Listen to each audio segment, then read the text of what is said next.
Hello audience, আসসালামু আলাইকুম। আমরা এসেছি নলছিটি উপজেলার দপদপ ইউনিয়নের একটি অপার সম্ভাবনাময়ী এক পর্যটন স্পটে।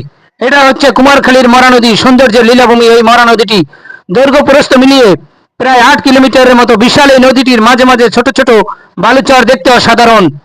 এই নদীতে প্রায়ই আমরা বিভিন্ন ধরনের অতিথি পাখির দেখা পাই। এলাকাবাসীর জোর দাবি, বিশাল এই নদীটিকে একটি পর্যটন স্পট হিসেবে ঘোষণা করে এটাকে অবকাঠামো ও অন্যান্য যন্ত্রাংশ দিয়ে পর্যটন স্পট হিসেবে উপযুক্ত করার। এখানে পর্যটন স্পট হিসেবে করলে এলাকাবাসী সহ নলছিটি ও বরিশালের মানুষদের জীবনমানের বৈপ্লবিক পরিবর্তন ঘটবে। দেশের বিভিন্ন প্রান্ত থেকে এখানে পর্যটকরা ঘুরতে আসবে, এখানকার অর্থনীতির বিকাশ ঘটবে। তাই আমি সরকারের দায়িত্বরত নলছিটি উপজেলায় ও ঝালকাঠি জেলায় যারা আছেন তাদের দৃষ্টি আকর্ষণ করছি।